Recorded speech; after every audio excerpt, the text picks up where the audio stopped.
बाबा साहेब ने बौद्ध धर्म क्यों अपनाया? ये सवाल सिर्फ इतिहास का एक पन्ना नहीं है, बल्कि ये एक पूरी सामाजिक क्रांति को समझने की चाबी है। तो आइए आज इसी सवाल की तह तक चलते हैं कि ये महज आस्था का मामला था या उससे कहीं ज्यादा कुछ और। धर्म बदला, लेकिन ये धर्म परिवर्तन नहीं था, ये एक ऐतिहासिक विद्रोह था। बस ये एक लाइन इस पूरी घटना का निचोड़ है। और यहीं से, जी हाँ, यहीं से हमें समझना होगा कि ये कोई आम फैसला बिल्कुल नहीं था। वो तारीख थी 14 अक्टूबर 1956, जगह नागपुर। सोचिए, लाखों लोगों का समंदर और उनके बीच खड़े थे डॉक्टर भीमराव अंबेडकर, जिन्होंने एक ऐसा कदम उठाया जिसने भारत के सामाजिक इतिहास का नक्शा ही बदल कर रख दिया। तो सवाल फिर वही, क्या ये सिर्फ आस्था थी या फिर एक सोची समझी क्रांति? आइए मिलकर इस सवाल का जवाब ढूंढते हैं। तो चलिए सबसे पहले ये समझते हैं कि ये एक ऐतिहासिक विद्रोह कैसे था। मतलब ये कोई अचानक लिया गया फैसला नहीं, बल्कि एक लंबा सोचा समझा सफर था। अक्सर लोगों को लगता है, अरे बाबा साहेब ने तो बस अपने आखिरी दिनों में इमोशनल होकर ये फैसला ले लिया होगा। पर नहीं, ये सच से बिल्कुल परे है। ये कोई एक दो दिन की बात नहीं थी, ये नतीजा था पूरे 30 से 35 साल की एक गहरी वैचारिक, एक दार्शनिक यात्रा का। और हाँ, ये फैसला सिर्फ उनका निजी फैसला नहीं था, ये सामूहिक था, ऐतिहासिक था। तो फिर सवाल उठता है कि इस यात्रा की जरूरत ही क्यों पड़ी? यहीं से हम आते हैं हमारे दूसरे हिस्से पर, आत्मसम्मान की खोज। और वो क्या असहनीय सच्चाई थी उस सामाजिक व्यवस्था की जिसने इस संघर्ष को जन्म दिया। सदियों तक, सोचिए, सदियों तक भारत में एक बहुत बड़े तबके को एक अपमान के सिस्टम में जीना पड़ा। उन्हें अछूत का लेबल दिया गया, मंदिरों में जाने की मनाही थी, धार्मिक ग्रंथ पढ़ नहीं सकते थे, और हद तो ये कि ईश्वर तक पहुंचने का हक भी उनसे छीन लिया गया था। और ये सब कुछ बाबा साहब ने खुद अपनी जिंदगी में झेला। और जानते हैं, इसी दर्द, इसी संघर्ष से निकली थी उनकी वो ऐतिहासिक घोषणा, मैं एक हिंदू के रूप में पैदा हुआ, ये मेरे बस में नहीं था, लेकिन मैं एक हिंदू के रूप में मरूं, ये मेरे बस में है। ये एक लाइन उनके आत्मसम्मान की पूरी लड़ाई को बयां कर देती है। एक बात साफ समझनी होगी, उनकी लड़ाई किसी इंसान से नहीं थी, बल्कि उस पूरे सामाजिक ढांचे से थी। क्या थी वो दिक्कतें? भाई, जन्म के आधार पर ऊंच नीच, जाति को धर्म का नाम देकर सही ठहराना, शूद्र और अतिशूद्र जैसी धारणाएं, और समानता तो खैर थी ही नहीं।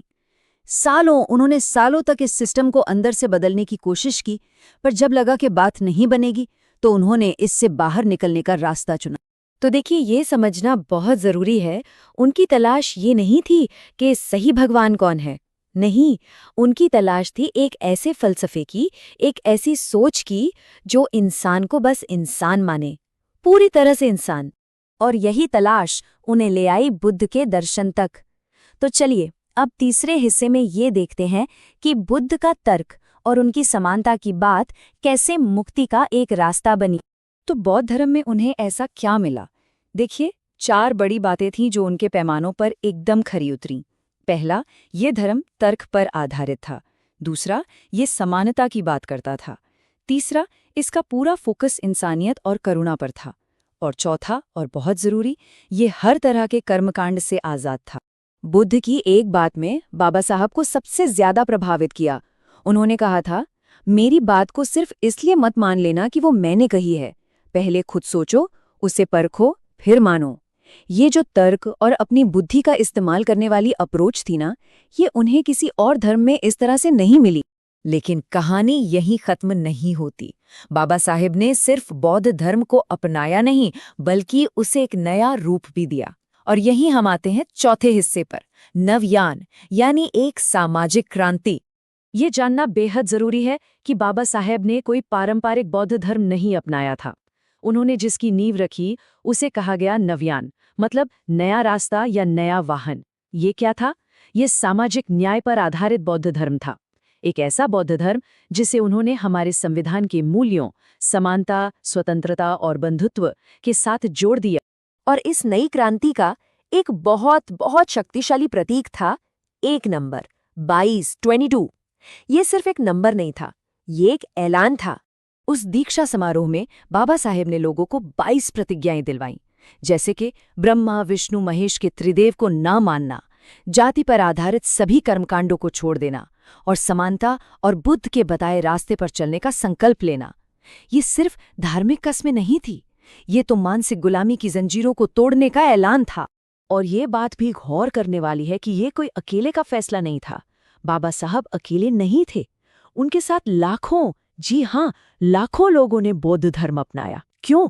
क्योंकि वो जानते थे कि समाज को बदलना है तो सबको साथ आना होगा। एक इंसान के बदलने से कुछ नहीं होगा, ये एक सामाजिक आंदोलन था। और अब हम आते हैं सबसे अहम, सबसे जरूरी हिस्से पर, जो इस पूरी बात का निचोड़ है कि ये आस्था नहीं, क्रांति थी। तो आखिर इस धर्मांतरण का असली मकसद था क्या? एक आरोप जो अक्सर लगाया जाता है कि बाबा साहेब ने ये सब राजनीति के लिए किया, पर क्या इसमें जरा भी सच्चाई है? चलिए जरा फैक्ट्स देखते हैं। जब उन्होंने धर्म बदला, वो किसी सत्ता के पद पर नहीं थे, वो काफी बीमार थे, अपनी जिंदगी के आखिरी पड़ाव पर थे। सोचिए, अगर ये राजनीति के लिए होता तो ये फैसला तो बहुत पहले लिया जाता, जब वो ज्यादा ताकतवर थे।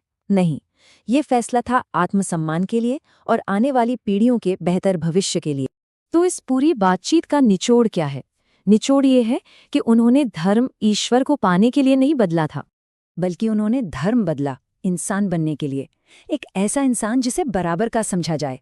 ये वो रास्ता था जो गुलामी की जंजीरें तोड़ता है, मन से डर निकालता है और सबसे बढ़कर सोच को बदलता है। और जाते जाते बस एक बात, धर्म बदलना शायद आसान हो, लेकिन अपनी सोच को बदलना वही असली क्रांति है। और बाबा साहेब का बौद्ध धर्म अपनाना वो आस्था से कहीं ज्यादा एक बहुत बड़ी वैचारिक क्रांति थी।